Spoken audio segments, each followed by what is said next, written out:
Alo, Trà Vinh xin chào các bạn. Hôm nay thì mình sẽ làm bánh bò đường thốt nốt nha. Một công thức làm rất là dễ dàng. Bánh có rất là nhiều rễ tre nè ha.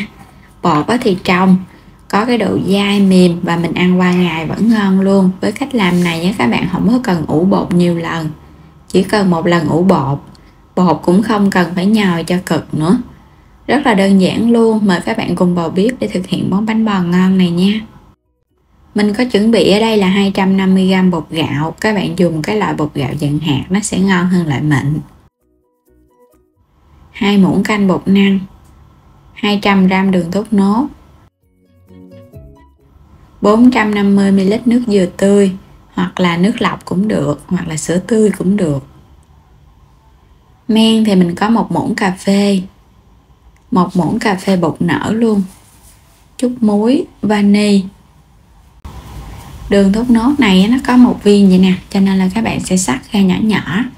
Mình xắt như vậy chút nữa mình nấu cho nó nhanh tan. Còn nếu mà các bạn để nguyên vô thì mình nấu nó lâu tan á, và thời gian nấu thì nó rút hết nước dừa. Cho hết toàn bộ phần đường đã cắt nhỏ vô chảo, cho muối vô luôn. Rồi các bạn cho 1/2 của nước dừa vô trước ha. Mình sẽ nấu, vừa nấu thì các bạn vừa khuấy đều vậy nè, để cho đường nó nhanh tan. Khi mà nước đường nó sôi lên thì nó tan ra. Rồi mình sẽ cho cái phần nước dừa còn lại vô luôn, để cho nước đường của mình nó nguội á. Rồi mình để qua một bên cho nó nguội. Cho hết bột vô trong cái thau. 250g bột gạo, 2 muỗng canh bột năng, giúp cho cái bột của mình nó dai hơn á. Bột nở có thì cho, không có thì thôi. Men thì các bạn phải cho nó mới nở được. Vani mình cũng cho vô luôn. Rồi trộn sơn cái để cho bột của mình nó hòa quyện với nhau á, cũng như là cái men nó đều nè. Công thức này mình không có cần nhồi, cho nên là các bạn chỉ cần trộn thôi.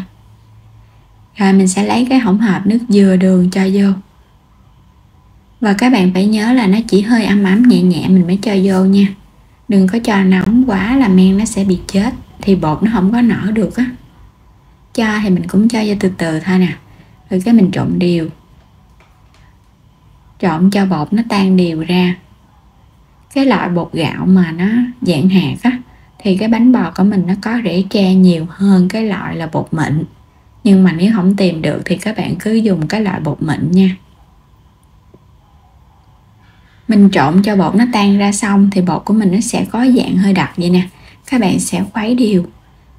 Mình lấy, mình đẩy nhẹ nhẹ vậy nè. Thì mình làm cái động tác này trong vòng 3 đến 5 phút. Đến khi nào mà mình thấy những cái bong bóng nhỏ nhỏ nó nổi lên trên mặt bột. Như vậy là được rồi. Thì mình sẽ cho hết cái lượng nước đường còn lại vô chung luôn. Thì lúc này các bạn sẽ khuấy đều lên cái nước đường thốt nốt á, thì cái bánh của mình ra nó có màu đẹp nè, và nó có cái hương thơm ngon nữa.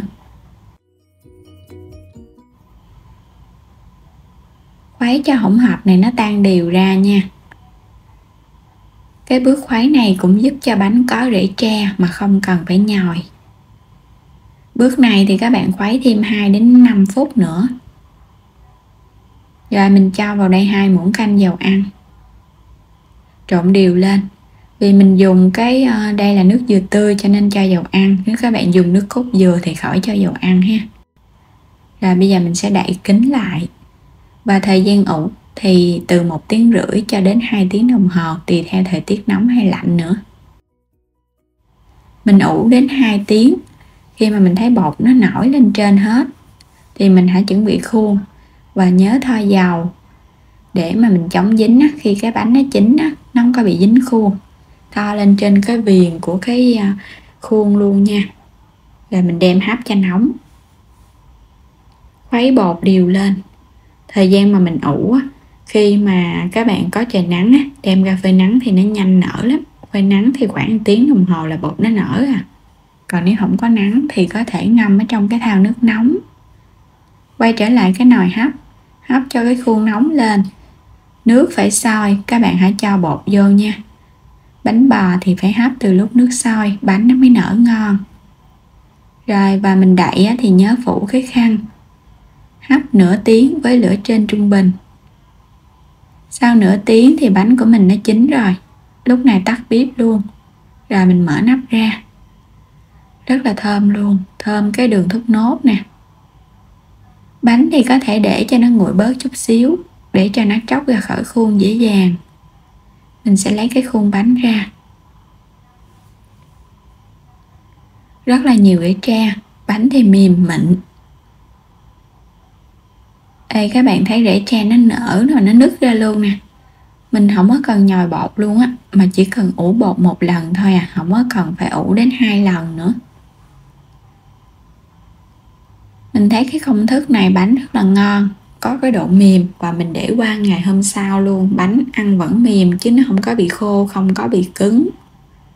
Và rễ tre rất là nhiều. Dùng cái nước dừa tươi á, bánh cũng ngon hơn so với các bạn dùng nước lọc bình thường nữa nha. Còn nếu mà thích béo hơn thì mình dùng nước cốt dừa.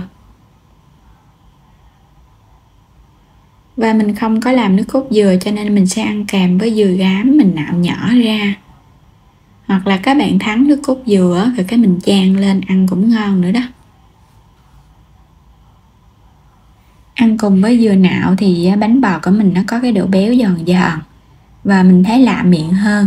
Các công thức trước thì mình đã ăn cùng với nước cốt dừa rồi. Hôm nay thì mình sẽ ăn cùng với dừa nạo. Các bạn thấy những cái gân bột rất là trong ha. Mình dùng nước dừa tươi á cho nên là cái bánh nó trong. Rễ tre nó nở nhiều nè, mềm và có độ dai dai. Rồi bây giờ mình sẽ ăn thử nha. Xin mời các bạn cùng thưởng thức bánh bò thốt nốt. Có độ ngọt thanh tự nhiên nè, không có quá gắt. Và nó có cái mùi thơm thon thỏn từ đường thốt nốt. Ăn vào có vị béo từ dừa nữa.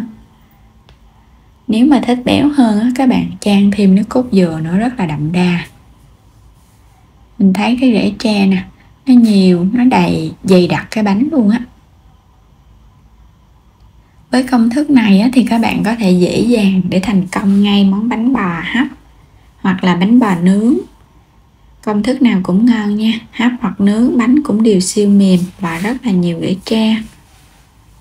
Nhìn thấy rễ tre nhiều và dày phủ cái bánh luôn. Bên trên thì có độ xốp, mềm, không hề bị chai cứng nha. Từ bên trên xuống dưới bánh nở đều. Và nếu không thích đường thốt nốt, các bạn cũng có thể dùng đường cát và với cái lượng nước cũng y chang vậy nha. Và đến đây thì mình cảm ơn các bạn đã theo dõi hết video này. Vui lòng ủng hộ mình bằng cách bấm vào nút đăng ký, like cũng như là bấm vào cái nút siêu cảm ơn ở bên dưới ủng hộ mình nha. Xin chào tạm biệt và hẹn gặp lại các bạn ở những video tiếp theo.